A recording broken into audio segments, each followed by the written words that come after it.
Today our interviewee is Cao Zhenwei, Secretary General of the Shandong Chamber of Commerce in Indonesia. He rose from a rural background, transforming from a farmer's son into a multinational entrepreneur, creating a remarkable success story.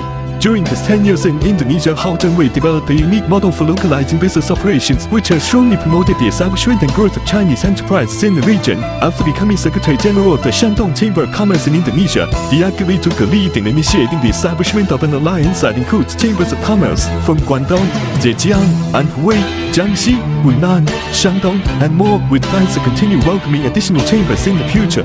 This alliance not only provides a broad platform for resource sharing among Chinese businesses, but also regularly organizes large-scale exchange and charity events. Thanks to these initiatives, Secretary General Cao Zhenwei has greatly enhanced the visibility and influence of Chinese businesses in Indonesia. First of all, Secretary General Cao, could you tell us how you first came to Indonesia and decided to develop your career here in the long term?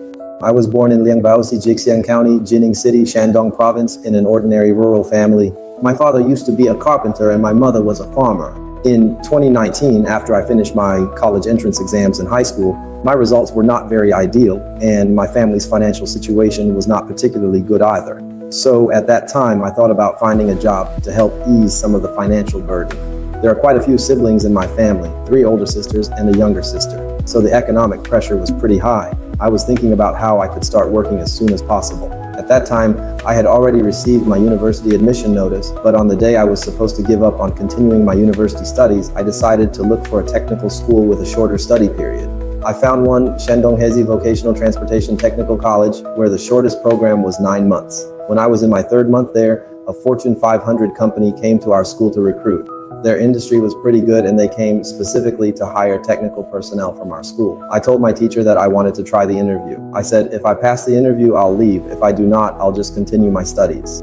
I was pretty eager to help ease the burden on my family. Back then, all I wanted was to start working as soon as possible. As for the studies, I felt that the stuff they taught at the technical school was pretty simple. I wasn't a bad student before, so I found it quite easy and felt like staying there was a bit of a waste of time. There was another interview and I got the job on my first try.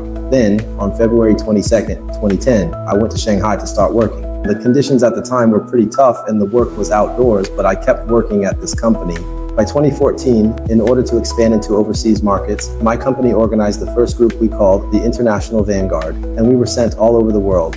In April 2014, I was directly assigned to Indonesia. At that time, it was to help solve an issue in Indonesia, which was also the largest project in Indonesia under China's Belt and Road Initiative proposed by President Xi. I was transferred straight to the Tsingshan Steel project to provide technical support, and my only thought was to do my job well. Around the second half of 2015, I was transferred here to Jakarta. After spending a few months here, I felt that this country and this market were actually quite promising. The prices of industrial products were relatively high, and although the country's industrial development was advanced, the range of industrial products was not comprehensive. So I thought, this country still has opportunities. The market potential is enormous. Yes. And then in 2017, I started my own business. At that time, I didn't have too many burdens. I felt I was still very young, so I thought I'd give it a try. Even if I failed, it wouldn't really matter. After all, I had nothing to lose to begin with. Right, I had nothing to lose in the first place, so there really wasn't anything at stake. At the very least, it was an opportunity. At that time, I felt this country was still relatively underdeveloped, a bit behind the times, just like China in the 1980s. And it just so happened that I caught Indonesia at this particular stage, so I wanted to leave my company and give it a try on my own. So from the time you started working in Indonesia until now, how long has it been in total? I came to Indonesia in May 2014, so now it's been 10 years and 5 months. You've been in Indonesia for quite a long time now, so you must have a good understanding of this market. In your opinion, what are the differences between the Indonesian and Chinese markets in terms of finance, culture, and business? Its level of development is equivalent to China in the 1980s, but it actually reached this level 20 years ago, which means that in the past 20 years, there has been no real development.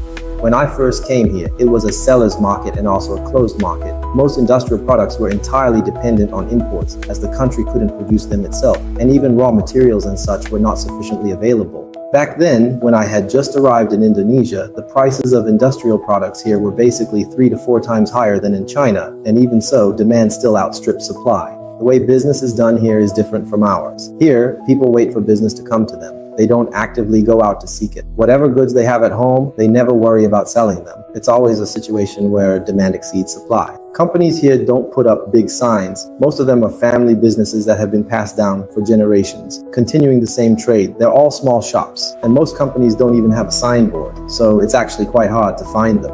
Mr. Cao, compared to when you first arrived, what is the current state of the market now? Over the past 10 years, Indonesia has gone through a period of rapid development. There have been a huge number of Chinese companies investing here, and most of them are leading enterprises from China. On this basis, many Chinese entrepreneurs and business owners have also come to Indonesia to invest. Before the pandemic, the import of industrial goods had far surpassed previous levels, with an extremely fast growth rate.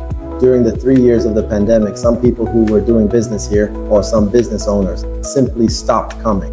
For us, those were the most golden 3 years of development, because during those 3 years, there was basically no competition. As long as you had goods, you could sell them without much effort. For example, the 3 years of the pandemic were the most golden years for us entrepreneurs who stayed in Indonesia. After the pandemic ended, people from all walks of life flooded into the Indonesian market. Now the government is also tightening trade-related policies to protect local small and medium-sized enterprises. Recently, President Jokowi made some remarks about Chinese products entering Indonesia, specifically regarding pure trade of Chinese goods into Indonesia. Simple trade. It's been tightened. Yes. First, we have overcapacity in China, and also the prices of industrial products are indeed too low. What they're worried about is that if a large volume of Chinese-made products enters Indonesia, it could overwhelm their existing factories. Since last year, the country has supported factory establishment in Indonesia. The government encourages foreign investment in local companies to build factories. Simultaneously, they are tightening regulations on pure trade-based imports, raising thresholds, and implementing regulatory policies. This is a golden era for foreign invested enterprises to set up factories in Indonesia. Of course, for companies that are purely engaged in trade, this isn't a good thing. The sense of crisis will be even stronger for them. In other words, the Indonesian government now wants to make foreign investment in local manufacturing its main focus in order to boost employment, improve technology, and strengthen the industrial chain here. That's right, to drive local employment and raise their level of industrial development. Only by producing in Indonesia can the country's industry truly make substantial progress. If it's just pure trade, the country only gets a small amount of tax revenue, which can't create much employment or really advance the level of industry. For example, the current president is very supportive of investing in and building factories in Indonesia,